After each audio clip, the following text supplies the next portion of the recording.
You have a choice. Either silently sign the house over to my name, or I will forcibly throw you out onto the street, said Michael, my only son, looking at me with those cold eyes I no longer recognized. I silently picked up the phone and dialed a number. Hello? A voice answered on the other end. Michael instantly paled, his face lost all color, and he was speechless. If you are watching this, please subscribe and tell me where you are from, because what I am about to tell you will change the way you see family relationships forever. I am 70 years old, and I never imagined I would end up confronting my own son in this way. But before I get to that devastating moment, I need you to understand how I got here, how a mother who gave everything ended up being threatened in her own house by the son she raised with so much love and sacrifice. This is my story, and I promise you that justice arrived in a way that none of them saw coming. My name is Rose, and for 50 years I was the devoted wife of Louis, a hard-working man who built our life brick by brick. We lived modestly but with dignity in a house that he bought with the sweat of decades of honest work. When Michael, our only son, was born, I swore that this boy would have everything we did not. Louis worked double shifts in construction while I cleaned other people's houses to pay for Michael's private school. I remember his little hands clinging to my skirt when I left him at school, his bright eyes full of innocence. He never asked for anything, but I gave him everything. Every dollar I earned went straight to his education, his clothes, his books. Louis and I ate beans so that Michael could eat turkey and mashed potatoes, an American comfort food that he loved. We wore old clothes so that he would always have a new uniform. That was our love, silent but absolute. The years flew by, and Michael grew up into a handsome and intelligent young man. He graduated with honors, went to college, and we were so proud we cried with happiness. Louis used to say that everything had been worth it, that seeing our son succeed was the greatest reward. But then she arrived. Tiffany appeared in Michael's life during his last year of college. She was a beautiful woman, I won't deny it, but there was something in her eyes that bothered me from the beginning, a calculating coldness that she hid behind perfect smiles. She came from a family with money, and from day one she made it clear that our modest home in suburban Chicago seemed insufficient to her. I remember the first time she came for Sunday dinner. She looked around with barely disguised disdain, touching the furniture as if it might contaminate her. Louis and I prepared the best meal we could afford, roast chicken with stuffing and gravy, but she barely tasted a bite, saying she was on a diet. Michael looked at her captivated, blind to her evident contempt for us. I tried to talk to him, to gently warn him that this woman did not value what truly mattered, but he got angry with me for the first time in his life. "Mum, you are being unfair to Tiffany. She is just different. That is all. Not everyone has to live like us," he said to me with a harshness that broke my heart. It was the first crack in our relationship, the first sign that I was losing my son. Louis hugged me that night while I cried in silence, promising me that Michael would once again be the loving boy we raised. But he never was. They got married 6 months later in an elegant ceremony that Tiffany organized completely. Louis and I were barely consulted. I felt like an uncomfortable guest at my own son's wedding. Tiffany wore an extremely expensive ivory dress with rhinestones that glittered under the lights, while I wore the same dark green dress I had bought years ago for another occasion. Tiffany's friends looked at me with poorly disguised pity, whispering among themselves. I heard one of them say, "Poor Michael, coming from a family like that." I swallowed my pride and smiled throughout the ceremony because I did not want to ruin my son's day. Louis squeezed my hand during the vows. We both knew we were losing Michael to a world that valued money more than love, but we never imagined to what extent. The first years of marriage, Michael still visited us occasionally. He came alone because Tiffany always had excuses: headaches, social engagements, fatigue. The truth was obvious. She did not want to set foot in our humble house. Michael began to change gradually. He talked about investments, properties, business opportunities. His job at a real estate company was going well, but it was never enough for Tiffany. "Mum, when are you planning to sell this house? It is too big for just the two of you," he suggested one day during a visit. "You could move to a smaller apartment and have extra money." Louis tensed up beside me. This house was his pride, his legacy, the result of 30 years of hard work. "Son, this house is our home. You grew up here. Our memories are here. We are not planning to sell it," Louis replied firmly. Michael did not insist that day, but I saw something in his eyes that frightened me. Greed. My son looked at our house as if it were already his, calculating its value. Then Louis got sick. It was sudden and devastating. A massive heart attack that almost gave him no time to say goodbye. He spent his last weeks in the hospital, weakening day by day while I clung to his hand, begging him not to leave me alone. Michael came to the hospital 3 times in those weeks, 3 times in a month, while his father was dying. Always in a hurry, always with urgent calls to attend to, always with Tiffany waiting for him outside because hospitals gave her anxiety. The last time Louis spoke coherently, he grabbed my hand with surprising strength and said, "Rose, do not let anyone take this house from you. It is yours. Promise me." I promised him without really understanding why he insisted so much. 2 days later, my Louis was gone forever, leaving me alone in a world that suddenly seemed too big and cold. The funeral was a blur of faces and empty words. Michael cried. I saw him cry for real, and for a moment I thought that the pain would unite us again. How wrong I was. Tiffany did not even pretend to be grieving. She wore a completely inappropriate fitted black dress for a funeral and spent the ceremony checking her phone. After the burial, when everyone left, I stayed alone in my house for the first time in 50 years. The silence was deafening.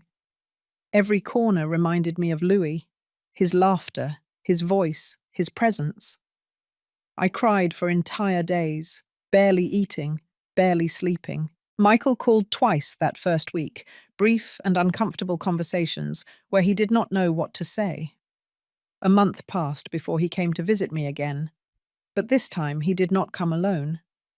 Tiffany accompanied him, and for the first time in years, she entered my house. They sat in the living room, and Michael awkwardly cleared his throat before speaking. "Mum, we need to talk about your situation. This house is too much for you alone. The expenses, the maintenance, everything. Tiffany and I have been thinking. Maybe it would be better for you to move in with us. We could sell this house, and you would have financial security for your later years." My later years. I was 70, I was not dead. But what hurt me the most was the way they said it, as if I were a burden, a problem to solve. I looked Michael directly in the eyes, searching for the boy I had raised, but I only found a calculating stranger. "Michael, this house was your father's dream. All our memories are here, your childhood, our lives. I am not going to sell it," I replied, my voice trembling but firm. Tiffany let out an exaggerated sigh of frustration and looked at Michael with that expression that clearly said, "I told you so." "Mum, be realistic. You are an older woman, alone, in a big house. What if you fall? What if you get sick? We live 40 minutes from here. We cannot be coming every time you need something. It is for your own good," Michael insisted, but I heard Tiffany's words coming out of his mouth. "I appreciate your concern, but I am perfectly fine. I have my neighbors, my friends from church. I am not alone," I said, trying to stay calm. Tiffany abruptly stood up, clearly irritated by my refusal. Michael, we have wasted enough time. Your mother is stubborn. She is not going to listen to reason. Let us go, she said, grabbing her designer purse that probably cost more than my expenses for 3 months. Michael looked at me with disappointment, as if I were the unreasonable one, and they left without even saying a proper goodbye. That was the first of many uncomfortable conversations. Michael began to visit me more frequently, but they were no longer visits from a concerned son. They were negotiations, constant pressure for me to sell the house. Every time he came, he inspected everything with critical eyes, pointing out defects, maintenance problems, expenses that, according to him, I could not sustain. Mum, the plumbing is old, the roof needs repair, the paint is peeling. How much do you think all those repairs will cost? Thousands of dollars you do not have. If you sell now, you could get good money. Any later, it will be late and the value will drop, he constantly told me, like a persistent salesperson. I resisted, but I must admit that I was beginning to feel the pressure. Louis had left the house, completely paid for, but living on the social security checks I received was increasingly difficult. Utilities were going up, food cost more, the medication for my blood pressure was not cheap. I started taking sewing jobs to earn extra money, mending neighbors' clothes until late at night. Michael discovered I was working and flew into a rage. See, Mum, this is exactly what I am talking about. A 70-year-old woman sewing until midnight because she cannot afford to keep this house. It is ridiculous. It is dangerous for your health. Sell the house and stop suffering. But I was not suffering. Working made me feel useful. It kept me busy. It prevented me from sinking into loneliness. The house was the only thing I had left of Louis, of our life together. Selling it would be betraying everything he worked for to give us. So I kept refusing. Then the strategy changed. Michael and Tiffany started coming without warning, always criticizing, always pointing out problems. Tiffany complained about the smell of dampness that, according to her, pervaded the house, even though I cleaned obsessively every day. She complained about the old furniture, the worn curtains, everything. I do not know how you can live like this, Rose. This is depressing. Michael grew up in this darkness, poor boy. Thank goodness I got him out of here, she told me one day as she ran her finger over a shelf looking for dust. She called me by my first name. She no longer even called me mother-in-law or Mrs. Rose. Just Rose, as if we were friends. Or worse, as if she had authority over me. I swallowed the insult and did not respond. Confronting Tiffany meant confronting Michael, and I still had hope that my son would return to who he was. How naive I was.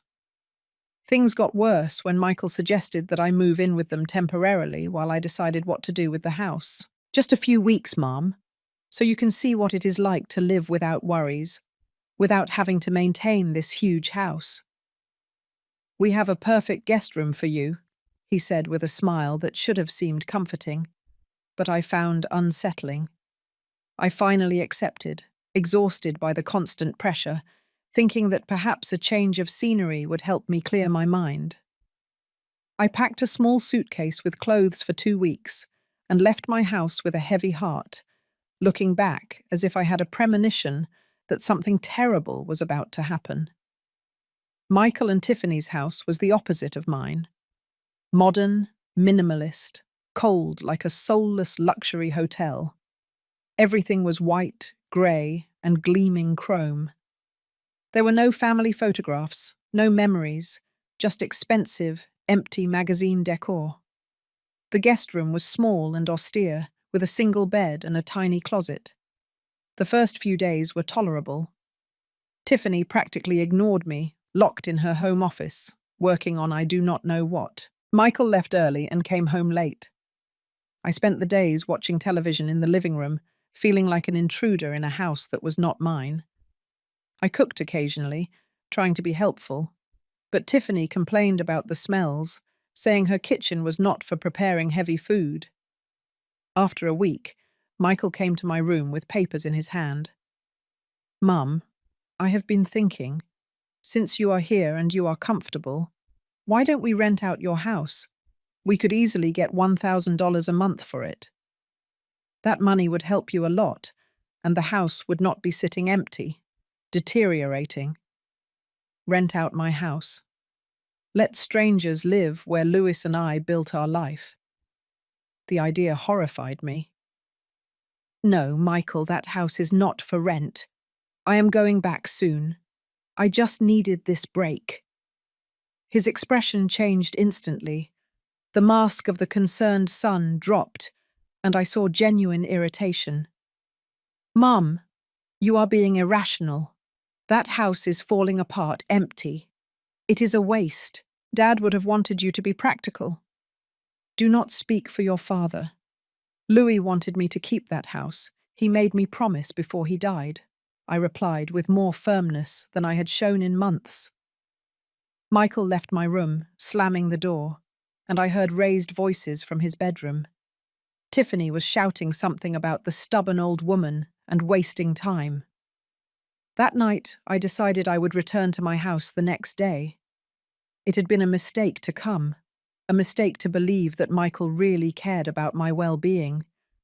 But when I went downstairs the next morning with my suitcase, I found Michael and Tiffany waiting for me in the living room with serious expressions. "Mom, sit down. We need to have an adult conversation," Michael said with a tone I had never heard from him, authoritative and cold. Tiffany stood with her arms crossed, a satisfied smile on her intensely red, painted lips. I sat down slowly, my suitcase still in my hand, sensing that something very bad was about to happen. Michael cleared his throat and looked me directly in the eyes without a hint of warmth. "We have been very patient with you, Mom. Too patient. But enough is enough. That house is a burden for you and for us. Dad died more than 1 year ago, and you are still clinging to the past as if he were going to come back. He is not coming back. It is time for you to accept reality and sell that property," Michael said, with a coldness that chilled my blood. "Michael, we have talked about this. I am not going to sell your father's house. It is my home. It is where I plan to die when my time comes," I replied, trying to keep my voice steady, but I felt my hands trembling. Tiffany let out a sarcastic laugh that echoed in the room like a whip. "Your home? Rose, let us be honest. That house is worth at least $300,000 on the current market. $300,000 wasted on an old woman who cannot even maintain it properly. It is selfish of you." "Selfish? I am selfish." I stood up abruptly, my indignation overcoming my fear.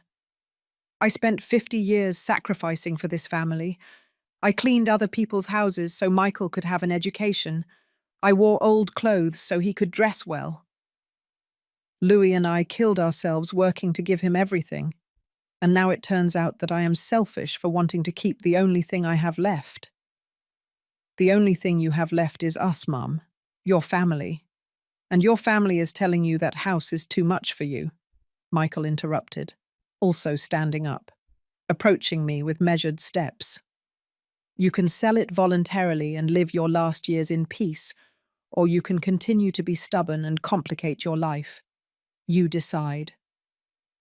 "I have already decided. I am going home right now," I said, taking my suitcase with trembling hands. I walked toward the door, but Tiffany stepped in my path with her arms crossed, and that cruel smile that I had come to hate so much. "I do not think you understand the situation, Rose. It is not a request. Michael is your only son, your only heir. That house will eventually belong to him. So why not make things easier for him now?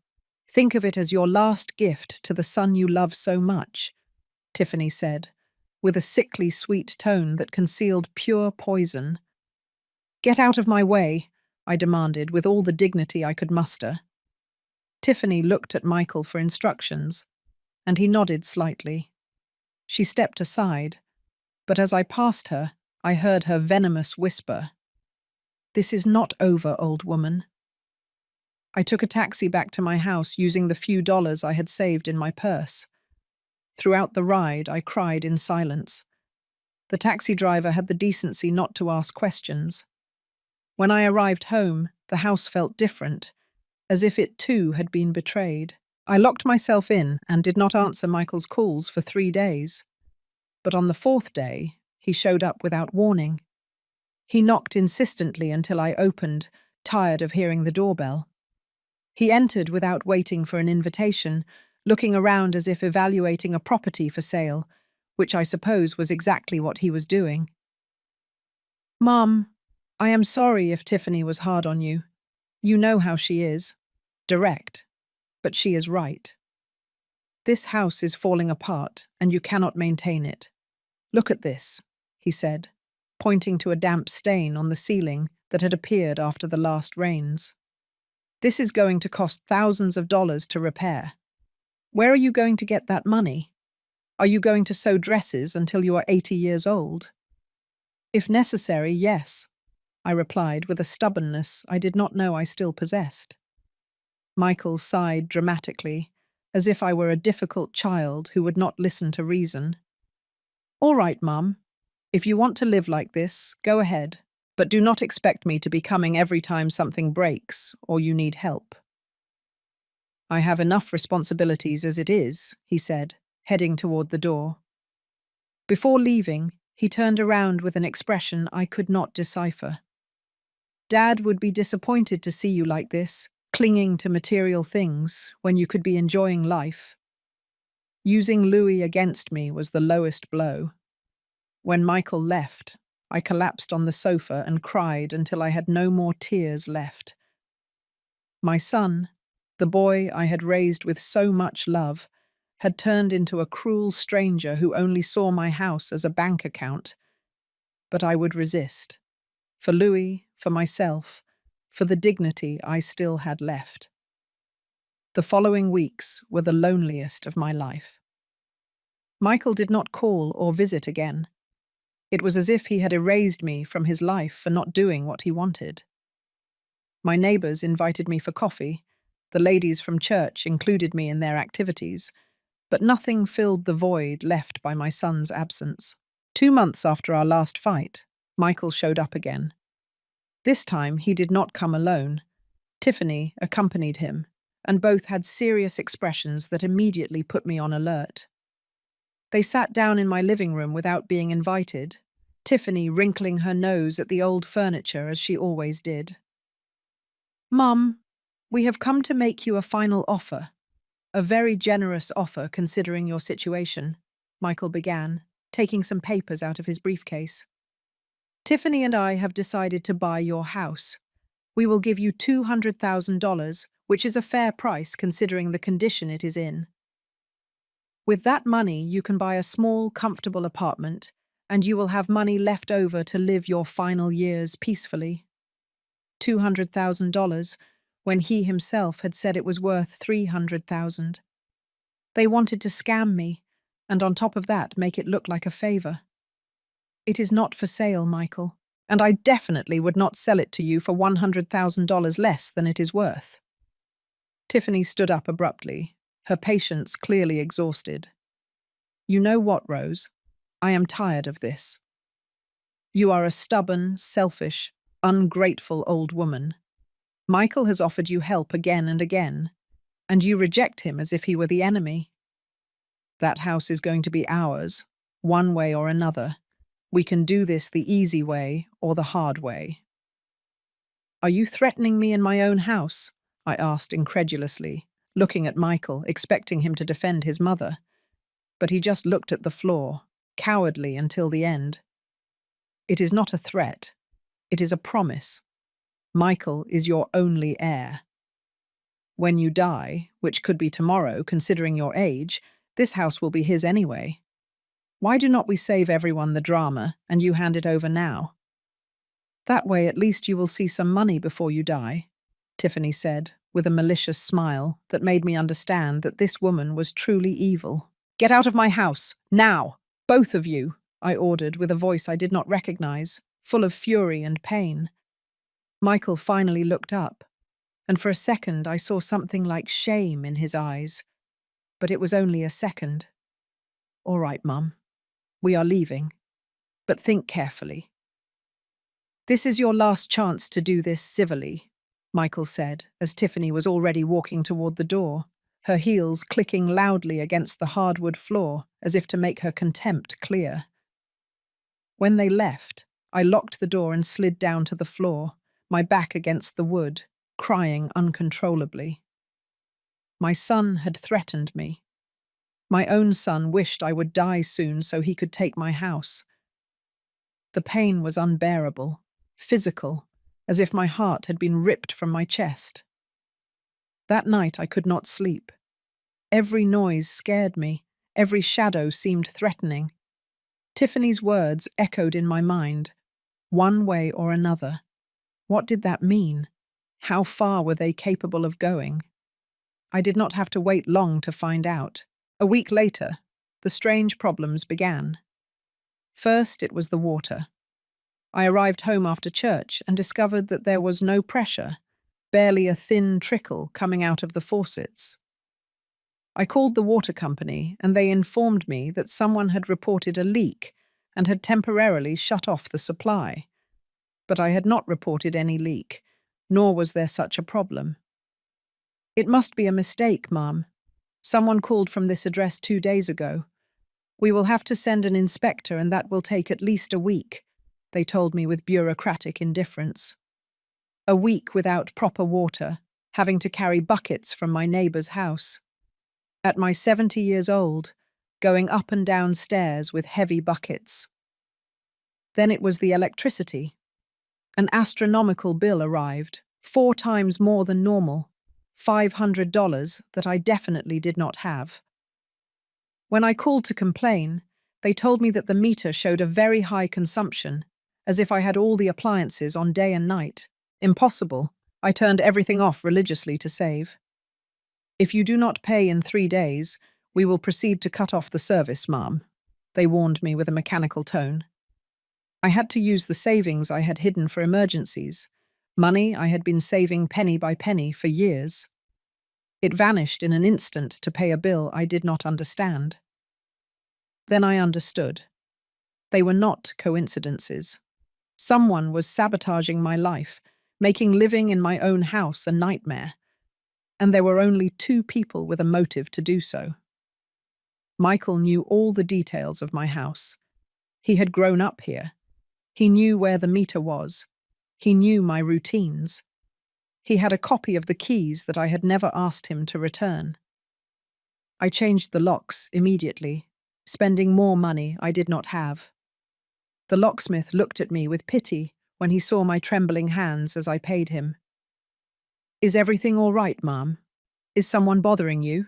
He asked with genuine concern. I shook my head, too ashamed to admit that the person harassing me was my own son.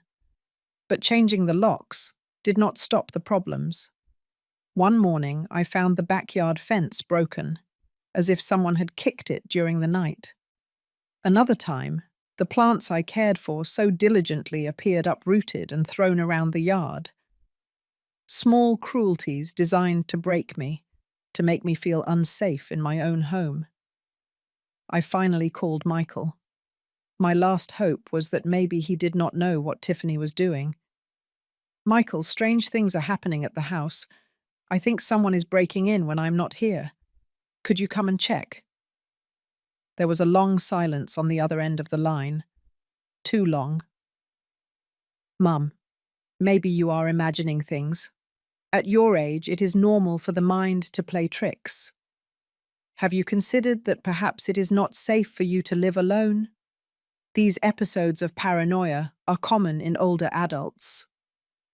He was calling me crazy. My own son was invalidating my reality, making me doubt myself.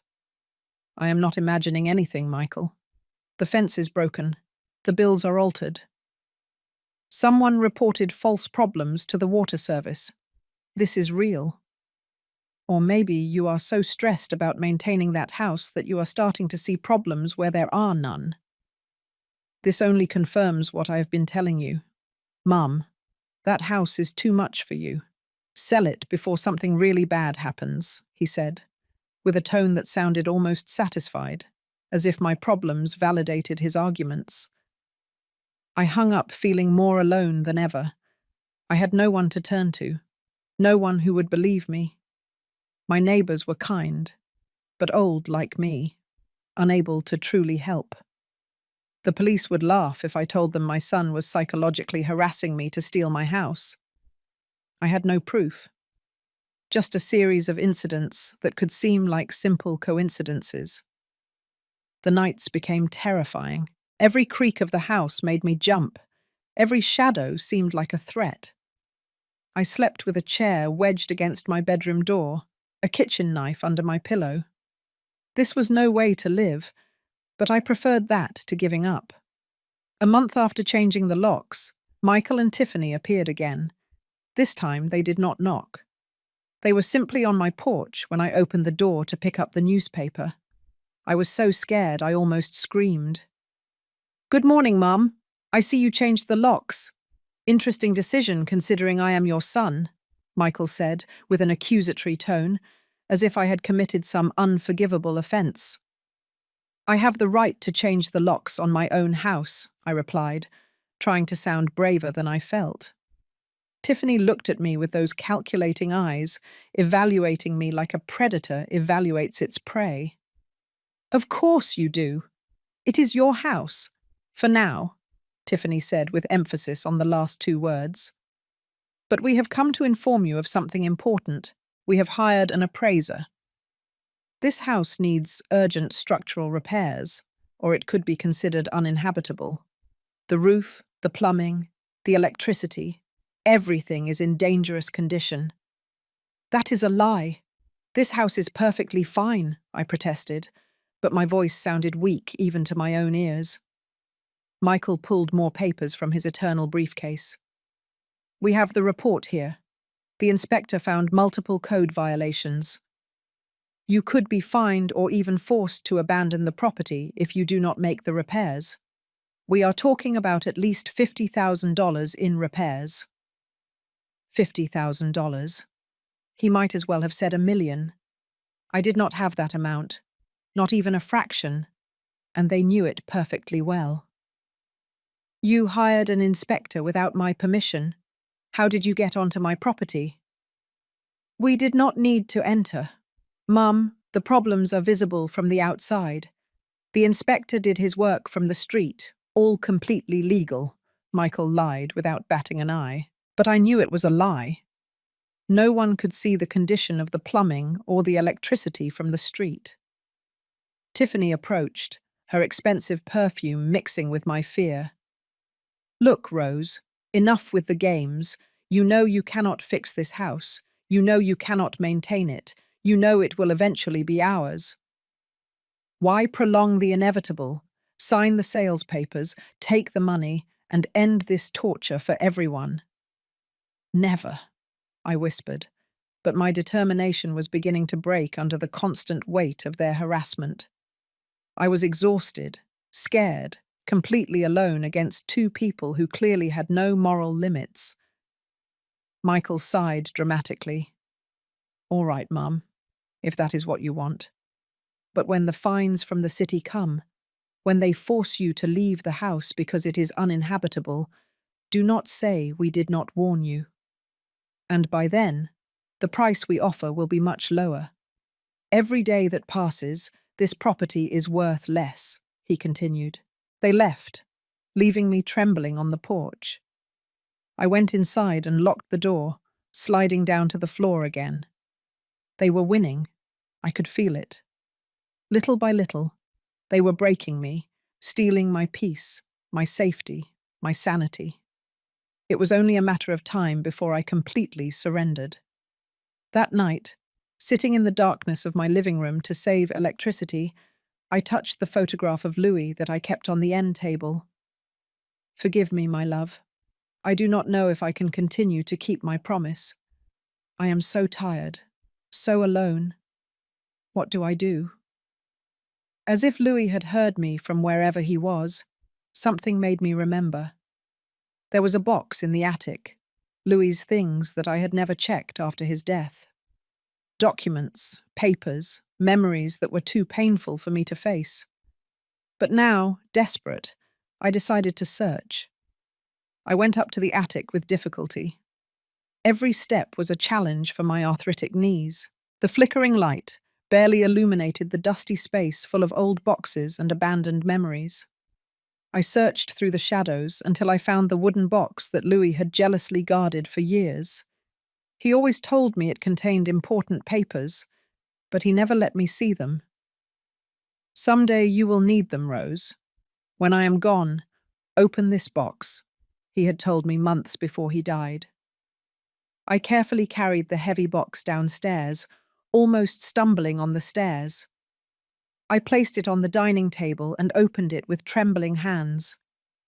Inside were meticulously organized folders, typical of Louis, who was always orderly with documents.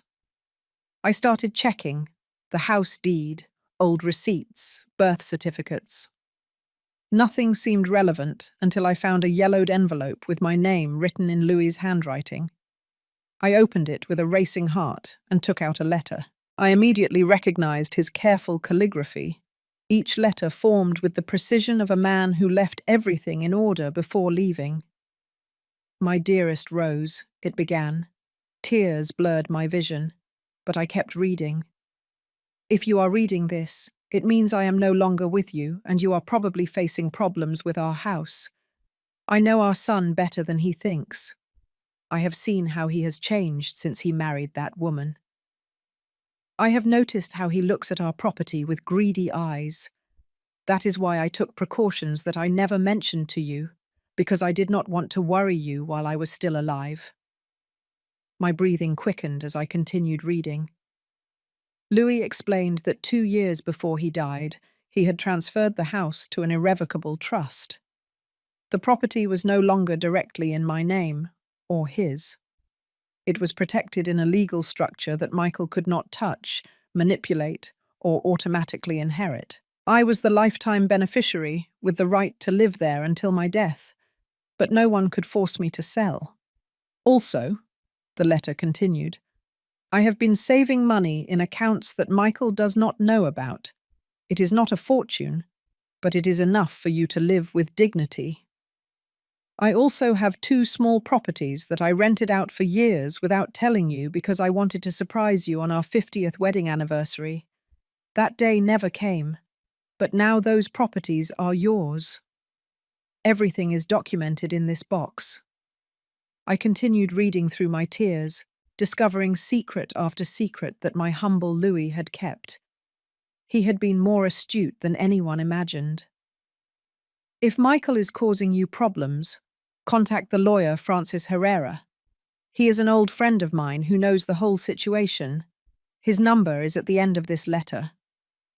He has specific instructions to protect you and ensure that no one abuses you. Trust him as you trusted me." The name Francis Herrera was clearly written next to a phone number. There was also an additional note. "I have prepaid his services for 10 years. It will not cost you a penny. Just call him and he will know what to do." I frantically checked the rest of the box. There were the trust documents, the deeds to 2 small apartments in popular areas of the city, bank statements showing savings of almost $80,000 distributed in different accounts, and rental contracts that generated $1,500 a month. Louis had left me protected. He had anticipated exactly this situation. "Why did you not tell me, Louis? Why did you keep all this a secret?" I whispered to my husband's photograph, although deep down I understood. Louis knew me. He knew I would have insisted on sharing this information with Michael, trusting in the goodness of our son. Louis saw what I did not want to see, that our son had become someone capable of betraying his own mother. With trembling hands, I dialed Francis Herrera's number. It was almost 8 o'clock, but Louis had written that I could call any time. The phone rang 3 times before a professional but friendly voice answered. Herrera and Associates, Francis Herrera speaking. Mr. Herrera, my name is Rose. I am Luis's widow. I found your number in a letter my husband left me, I said, my voice broken with emotion. There was a brief silence. Then I heard a deep sigh. Mrs. Rose, finally. I have been waiting for your call for over a year. Louis warned me that it would probably take time before you checked that box. Are you having problems with your son, Michael? The direct way he asked took my breath away. Louis had told him everything. Yes, he and his wife are pressuring me to sell the house. They have been sabotaging my life, scaring me, threatening me. I do not know what else to do. Do not do anything else, ma'am. I will come to your house first thing tomorrow morning. Bring all the documents you found. We are going to solve this once and for all. Michael and his wife are going to discover that messing with you was the biggest mistake of their lives, Francis said, with a firmness that made me feel protected for the first time in months. That night, I slept better than I had slept in a year. I knew that Louis, even after death, was still looking out for me. He had been my guardian angel, anticipating the danger and leaving me the tools to defend myself. Michael and Tiffany thought they were harassing a defenseless old woman, but they were very wrong. At 9 o'clock the next morning, Francis Herrera knocked on my door. He was a man of about 60 years old, impeccably groomed grey hair, an immaculate dark suit, and a professional leather briefcase. His eyes conveyed competence and something else, indignation at injustice. Mrs. Rose, it is an honor to finally meet you. Louis spoke of you constantly. I am very sorry that we are meeting under these circumstances, he said, shaking my hand with genuine warmth. I invited him in and prepared coffee, while he meticulously reviewed every document in the box. This is pure gold, he murmured as he read. Louis was brilliant. This trust is completely airtight.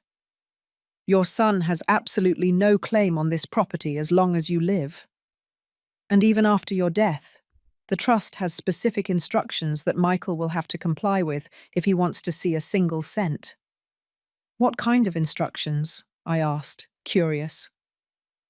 Francis smiled in a way that made me feel like Louis had left one last surprise. If Michael behaves, respects his memory, and treats you with dignity until the end of your days, then he will receive a modest inheritance. But if there is any evidence of mistreatment, manipulation, or abuse toward you, everything is donated to charity organizations. Louis made it very clear that he would prefer his money to help strangers rather than reward a cruel son, Francis said. I burst out laughing for the first time in months. My Louis had thought of everything. But there is more, Francis continued. The threats, the harassment, the problems you have been experiencing, all of that constitutes elder abuse. It is a serious crime. With your testimony and any evidence you can gather, we could file criminal charges against your son and your daughter-in-law. Criminal charges? Against Michael? The idea terrified and relieved me simultaneously. Part of me was still the mother who wanted to protect her son, but another part, the wounded and betrayed part, wanted justice. You do not have to decide now. First, we are going to confront them with the legal reality of the situation. We are going to make it very clear to them that you are not alone or defenseless. I have full authorization from Louis to represent you and protect your interests.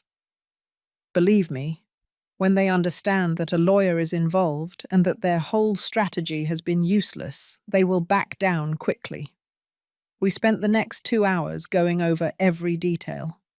Francis documented every incident of harassment I recounted, took photographs of the broken fence and the destroyed plants, copied the altered bills. He explained my rights and the legal options available. For the first time since Louis's death, I did not feel alone.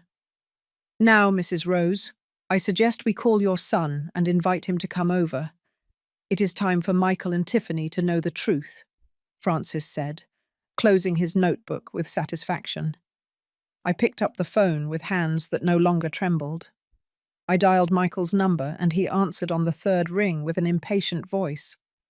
Mum, what is it now? I am busy. Michael, I need you to come to the house. It is urgent. Bring Tiffany too, I said with a calm that surprised even myself. Francis nodded in approval from his seat. Urgent?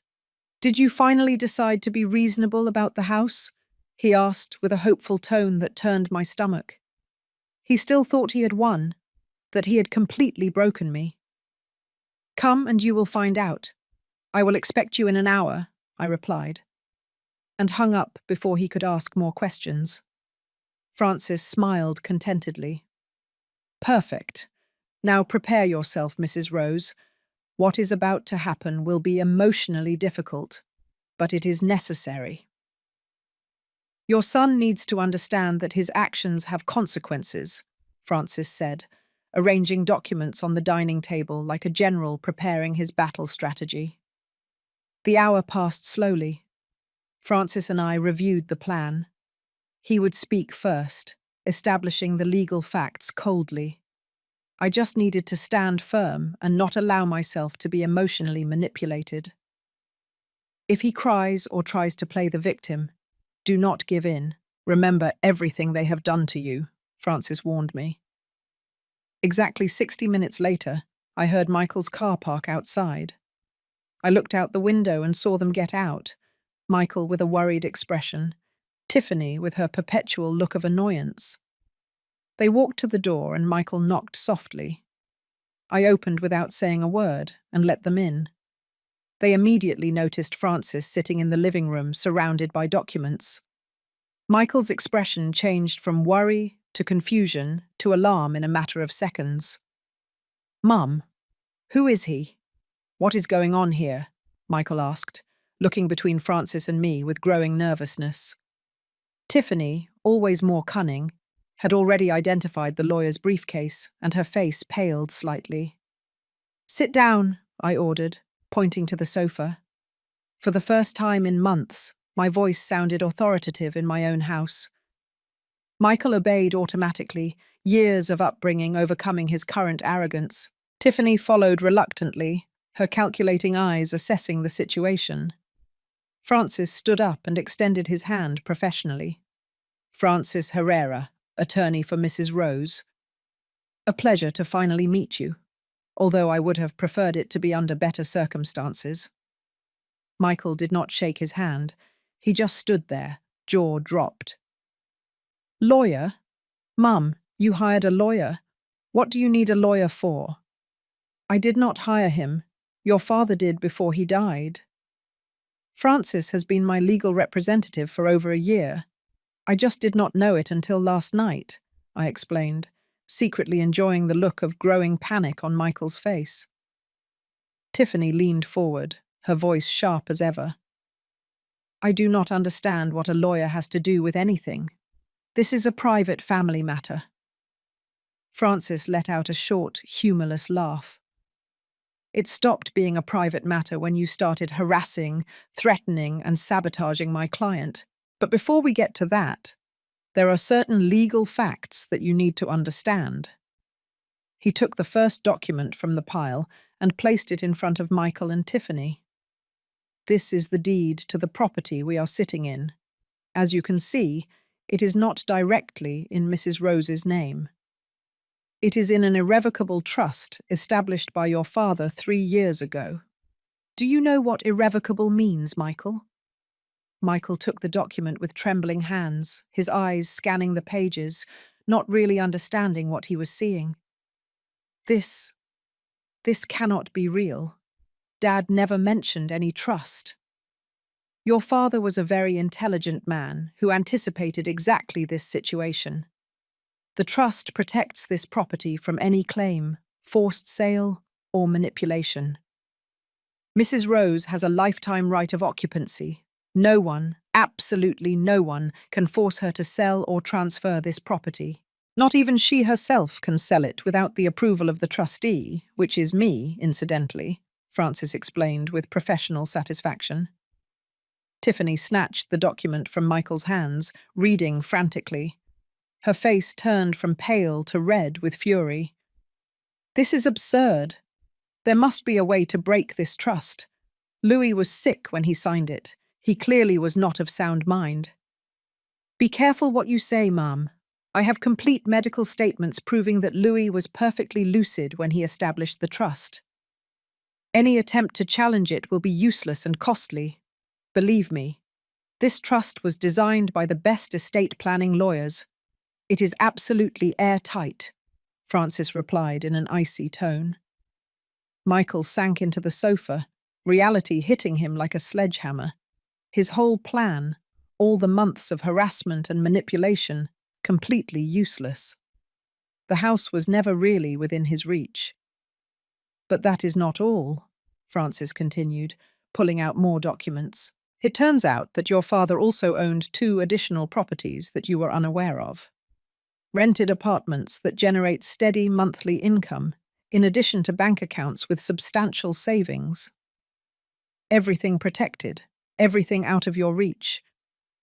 That is impossible. Dad was a construction worker. He did not have that kind of money, Michael exclaimed, standing up, his denial transforming into desperation. Your father worked hard for 50 years and was extremely careful with his money. Unlike you, he understood the value of saving and planning. He also understood, sadly, that his son had changed and he needed to protect his wife from your greed, Francis said, without softening his words. I remained seated in silence, watching Michael's arrogance crumble. It was painful to see my son like this, but also liberating. He finally understood that he could not manipulate me anymore. Tiffany turned to me with barely contained fury. This is your fault, Rose. You poisoned Louis against us. You put ideas in his head that we wanted to steal from you. None of this would have happened if you had been reasonable from the start. Enough. Francis's voice resonated in the room with authority. Do not dare to blame my client for your own greed. I have extensive documentation of everything you have done to Mrs. Rose over the past year. The threats, the sabotage, the psychological manipulation, everything constitutes elder abuse, which is a federal crime with very serious consequences. Michael looked up abruptly. Crime? We did not do anything illegal. We just wanted to help Mum. Help her. Francis let out a bitter laugh. Reporting false emergencies to the water service, tampering with the electric meter to inflate the bills, destroying property, hiring a fake inspector to intimidate her with non-existent repairs. You call that help? We do not have proof of any of that, Tiffany said quickly, but her voice betrayed nervousness. Francis pulled out a thick folder. I have reports of all the false calls tracked. I have dated photographs of the damaged property. I have testimonies from neighbours who saw you lurking around the house at odd hours, and I have the recordings of your threats. Recordings? What recordings? Michael completely paled. Then he remembered, the last time they came, when Tiffany said those cruel words. I had left my phone on the table, seemingly forgotten, but Francis had instructed me that morning to record any interaction. The recordings where Mrs. Tiffany threatens my client, saying they will get the house one way or another, where she suggests that Mrs. Rose's death would be convenient for you. Where they admit to having hired that fake inspector, Francis said, playing fragments on his tablet. Michael and Tiffany's voices filled the room, their cruel and incriminating words impossible to deny. Michael buried his face in his hands. Tiffany stared intently at Francis with pure hatred. What do you want? Tiffany finally asked, her pragmatism overcoming her pride. Money, a settlement. Everyone has a price. What we want is very simple, Francis replied, closing his tablet. You are going to leave Mrs. Rose completely alone. No more calls, no more uninvited visits, no more threats of any kind. You are going to disappear from her life unless she, of her own free will, decides to contact you.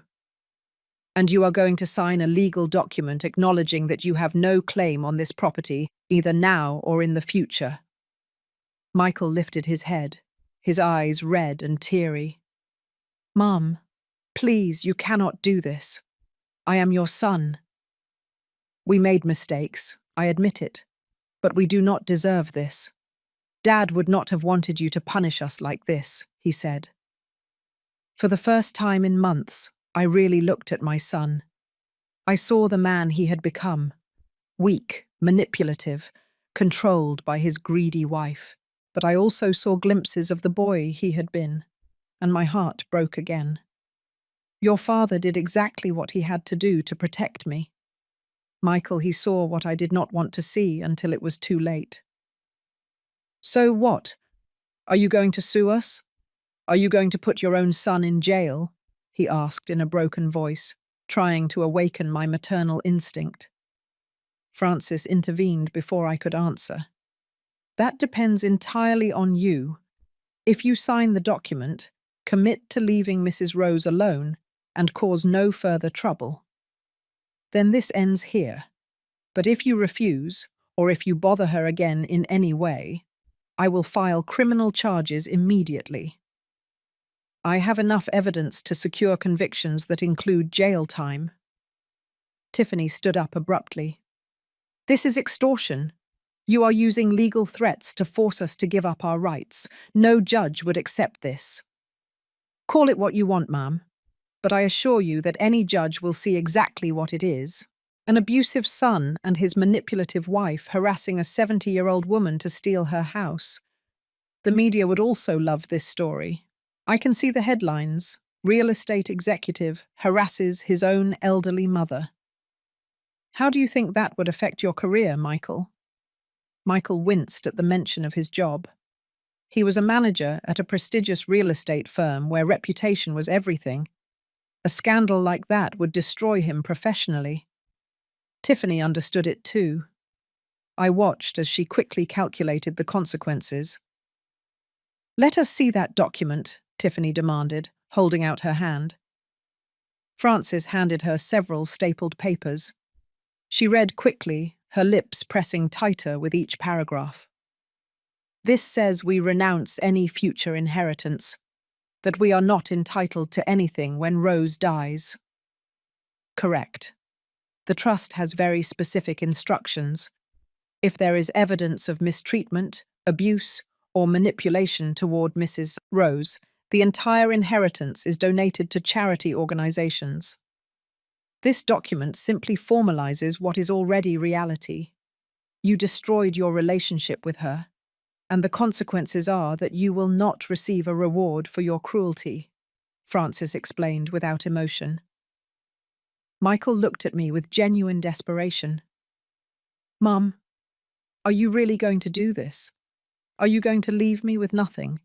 I am your only son. Dad would have wanted me to inherit something. Your father wanted you to behave like a decent son. He wanted you to love and respect me, not threaten and terrorize me in my own house.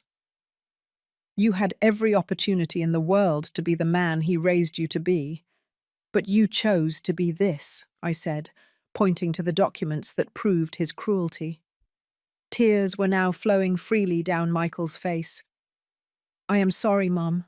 I am so sorry. Tiffany was right. We needed money. We have huge debts. I thought if we got the house, we could sell it and solve everything. But I never wanted to hurt you. I swear. Finally, the truth came out. It was not just greed. They were financially desperate, probably living far beyond their means, pretending a lifestyle they could not afford. My house represented their financial salvation, no matter what it cost me. Bad financial decisions do not justify abuse. Michael, there are 1,000 ways you could have handled your problems without destroying your own mother, Francis said sternly. Tiffany dropped the papers on the table in a rage. Fine. We will sign your stupid document.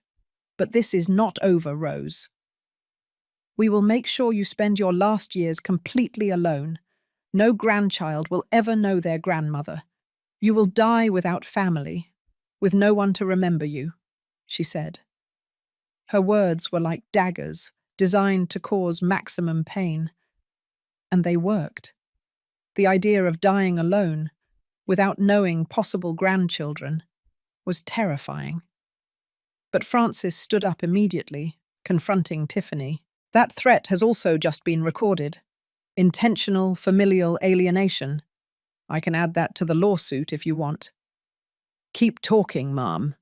Every word digs you deeper, he warned in an icy voice. Michael grabbed Tiffany's arm. Shut up. You have done enough damage. He turned to Francis, defeated. We will sign. Give me the document. Francis placed the pages in front of them, with 2 pens. Michael signed first, his hand trembling so much that the signature was barely legible. Tiffany signed with furious strokes, practically tearing the paper with the force of her writing. Francis collected the documents, reviewed them carefully, and put them in his briefcase. Perfect. Now listen to me very carefully, both of you. From this moment on, you are not allowed to contact Mrs. Rose in any way. No calls, no visits, no messages through third parties. If she wants to talk to you, she will initiate the contact. Is that clear? Crystal clear, Tiffany spat out, standing up and walking toward the door. Michael stayed for a moment longer, looking at me with pleading eyes. Mum, I really am sorry. I know you do not believe me, but I love you. I have always loved you. I just got lost along the way, he whispered in a broken voice. Part of me wanted to hug him, tell him everything would be fine, that I forgave him. But the stronger part, the part that had been betrayed and terrorized for months, stood firm. If you really loved me, Michael, you never would have allowed things to go this far. Your father loved you unconditionally, and it broke his heart to see who you became. Now go, I said. Michael nodded in defeat and walked toward the door. Before leaving, he turned one last time. If you ever change your mind, if you give me another chance, I swear I will be better. I swear I will be the son you deserved. I did not answer. I just watched as he left, closing the door behind him. I heard his car start and drive away, and then silence filled my house. But this time it was not a terrifying silence. It was peace. Francis approached and placed a gentle hand on my shoulder. You did the right thing, Mrs. Rose. You were incredibly brave. I burst into tears then, all the stress and pain of the last months coming out in uncontrollable sobs. Francis let me cry, without rushing, without judgment. When I finally calmed down, he offered me a tissue and sat across from me. And now what? I asked, my voice hoarse from crying. What do I do with my life now that my only son is dead to me? Now you live, Mrs. Rose. You live the life that Louis wanted for you. You have financial security, you have your house, you have your freedom. And as for being alone, that is not true. I have instructions from Louis to check in on you regularly to see how you are doing. Furthermore, Louis established a fund so you can travel, pursue hobbies, do what you always wanted to do but could not due to lack of resources. He pulled more documents from his briefcase. There was an additional letter from Louis that I had not seen in the box. Francis handed it to me with a gentle smile. Louis asked me to give you this only after the situation with Michael was resolved. I opened the letter with trembling hands. My beloved Rose, it began. If you are reading this, it means Francis has already confronted Michael and you are safe. I know it hurts. I know your heart is broken. But I need you to understand something. You did not fail as a mother. We did everything right. Sometimes children simply choose paths we cannot control. But your life does not end because Michael chose poorly. You have so much left to live for. I have left enough money for you to do everything you always dreamed of. Visit Paris as you always wanted. Take painting classes. Join groups at your church. Make new friends. Live, my love. Live for both of us now that I cannot be there. And if Michael ever truly changes, if he becomes the man we raised, you will know in your heart whether to give him another chance. But never settle for less than the respect you deserve. I love you eternally, Louis. I cried again, but these tears were different. They were tears of gratitude, of love, of relief. Louis had protected me even from the grave. The days following the confrontation were strange. My house felt different, lighter, as if a dark weight had finally been lifted. Francis kept his word and visited me regularly, helping me understand all the finances Louis had organized. It turned out that my financial situation was much better than I ever imagined. The apartments Louis bought 15 years ago are now worth triple. The rents generate $1,500 a month after expenses. Added to your Social Security and savings, you have more than $3,000 a month in income. That is more than enough to live comfortably, Francis explained, as we reviewed bank statements at my dining table. $3,000 a month. Never in my life had I had that amount available. Louis and I always lived on just enough, saving every penny for Michael. And now, ironically, I had abundance precisely because Michael had shown his true nature. Louis also established a special fund of $50,000 specifically for you to use on things that bring you joy. Travel, hobbies, whatever your heart desires. He wanted you to finally live for yourself, Francis continued with a warm smile. Guilt immediately washed over me. I cannot spend that money on myself. It feels wrong, selfish.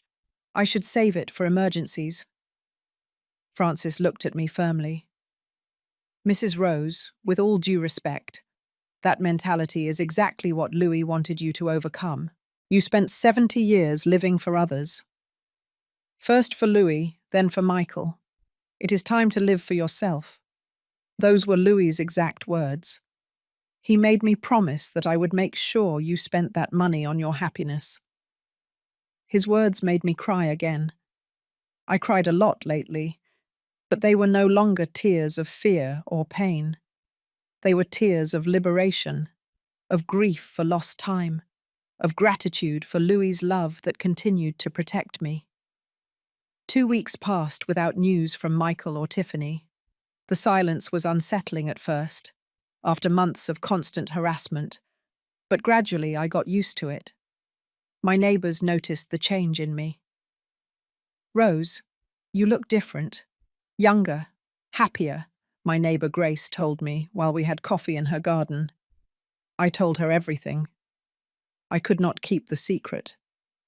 Grace listened with her mouth open, occasionally interrupting with exclamations of indignation. That Michael. And I always thought he was a good son. Thank goodness Louis protected you. That man loved you madly, Rose. It was liberating to share my story. Grace connected me with other women in the neighborhood, and soon I found myself surrounded by true friends who supported me. I started going out more, participating in church activities, living instead of just existing. A month after the confrontation, Francis called me with news. Mrs. Rose, I need to inform you of something. Michael and Tiffany are facing serious problems. Apparently they had debts with dangerous people. Illegal loan sharks. The financial pressure was real, although that does not excuse their behavior toward you. Are they in danger? I asked, and I hated myself for still worrying. Francis sighed. Honestly, yes, but there is more. Michael lost his job. The company found out about certain unethical behaviors in his dealings with clients.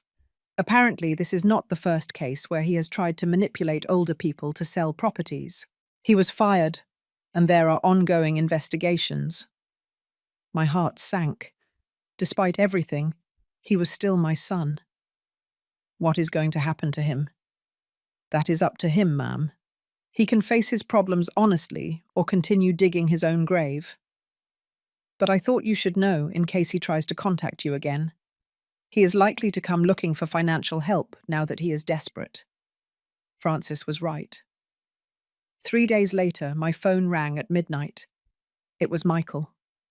I hesitated before answering, but finally did. Mum. His voice sounded broken, desperate. Mum, I know I have no right to ask you for anything, but I am in serious trouble.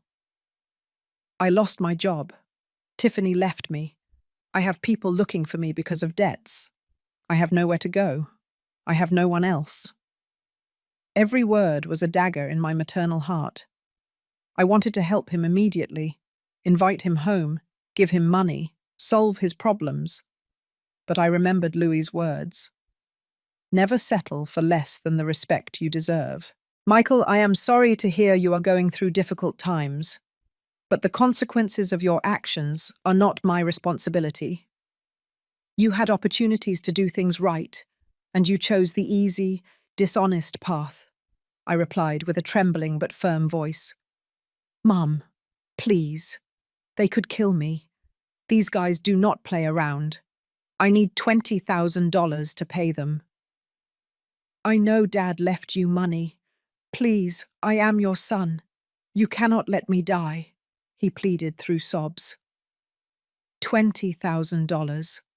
A fortune that I had, but that had been earned with Louis's sweat and sacrifice. Did Tiffany really leave you? I asked, avoiding his request. Yes. As soon as I lost my job, she packed her things and left. She said she did not marry me to be poor. She used me. Mum, you were right about her from the start. I was an idiot, he admitted bitterly.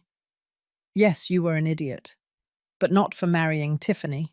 You were an idiot for allowing her to turn you into someone capable of threatening and terrorizing his own mother. Tiffany did not force you to do those things, Michael. You chose to do them, I said without softening my words. Silence on the other side. Then I heard his shaky breathing. You are right. It is all my fault. I have destroyed everything Dad built. I have destroyed our relationship. I have destroyed my life. Maybe it is better if those guys find me. At least that way, everything would end. His suicidal tone scared me. I called Francis immediately after hanging up.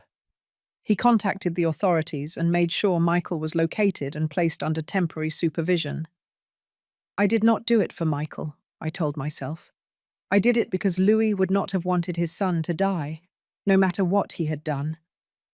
Francis visited me the next day. Michael is physically fine. He is in a temporary shelter, and there are organizations helping him with his debt problems. I also got him an appointment with a therapist. He needs serious professional help, Mrs. Rose, not only for his current problems, but to understand why he made the choices he made. Should I help him financially? I asked, still conflicted between my maternal instinct and my need to protect myself. Francis looked at me with understanding. That decision is entirely yours, but I will tell you what Louis told me when we established the trust. If Michael is ever truly remorseful, truly changed, Rose will know it in her heart. But real change takes time and effort. It cannot be bought with money.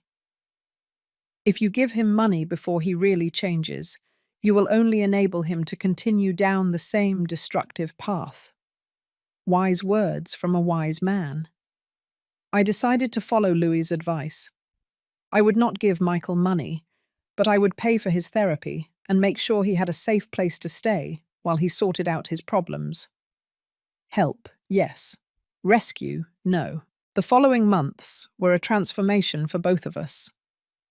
Michael began intensive therapy and slowly started working on his problems.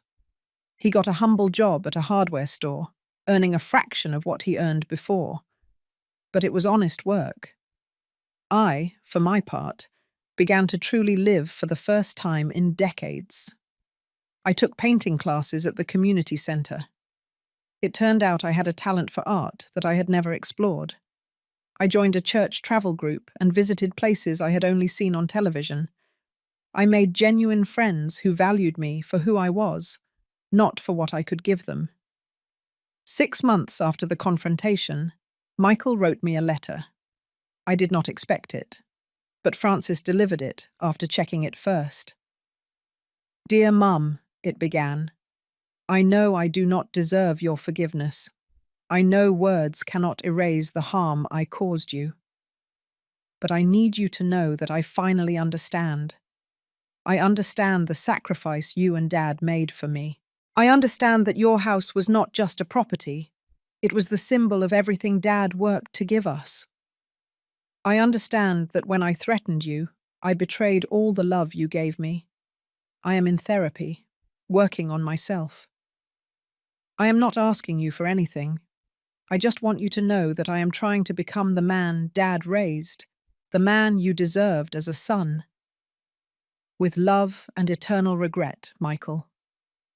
I cried when I read the letter. Michael's letter remained on my nightstand for weeks.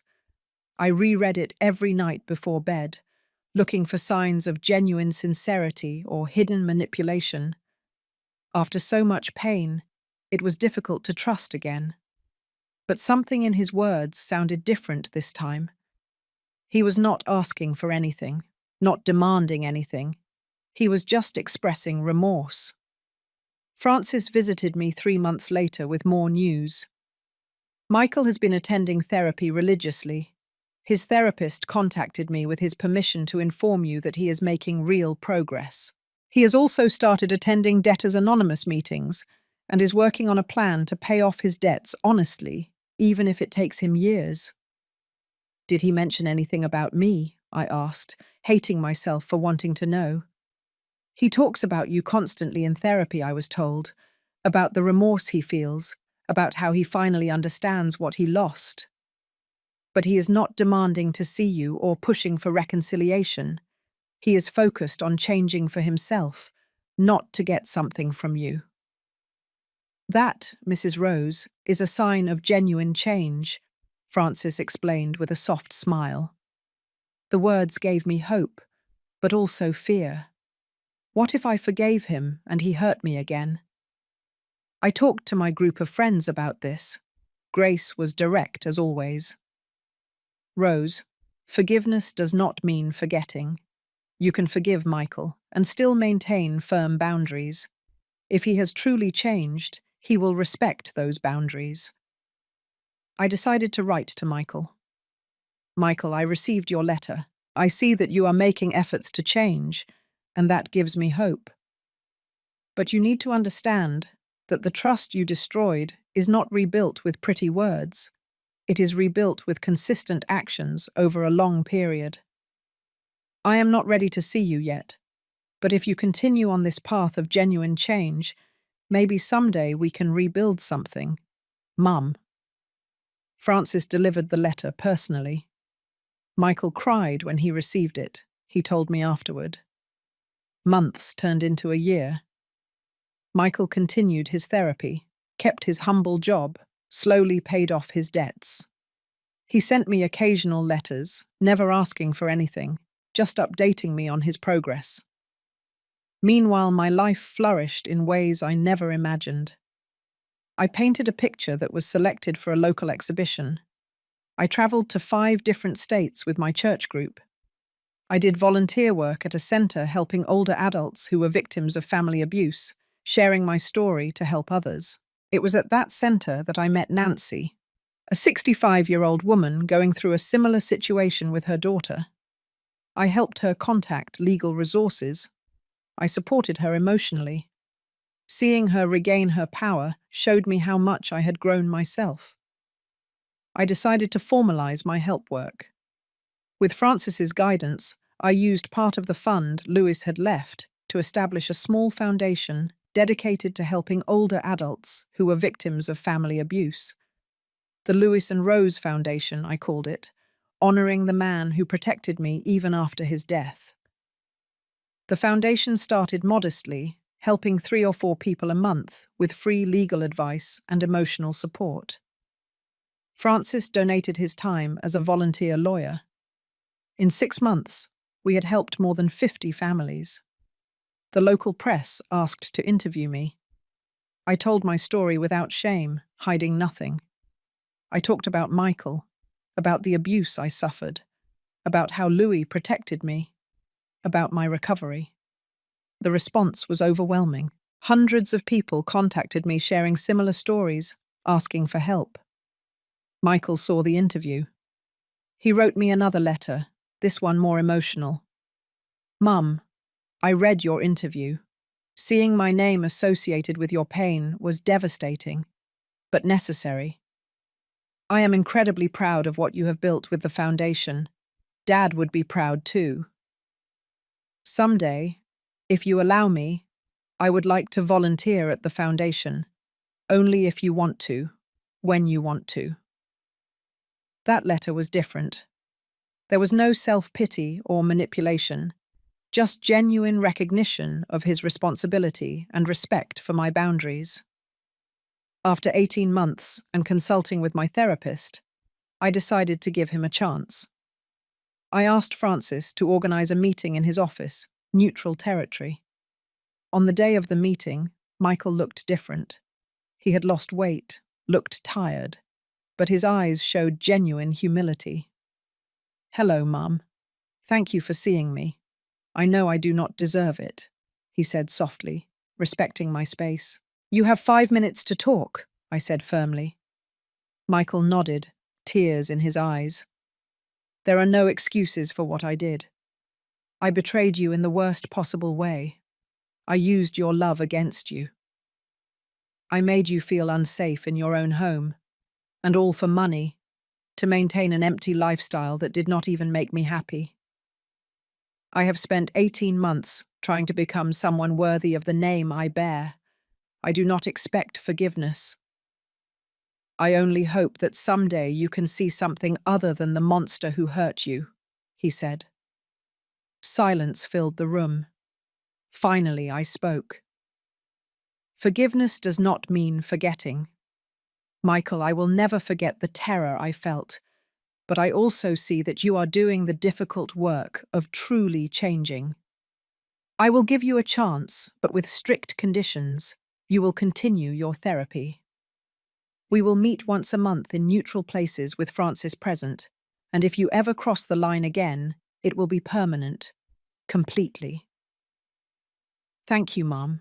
Thank you for giving me a chance I do not deserve," he said in a broken voice. We met monthly for the following months. Slowly, conversation by conversation, I began to see the man my son could be. Michael never asked for money or access to my house. He only asked for time with me. A year later, Michael showed me something special. He had written a book about his experience. The Son Who Lost Everything. All the money from the sales would go to the Louis and Rose Foundation. The book became an unexpected success.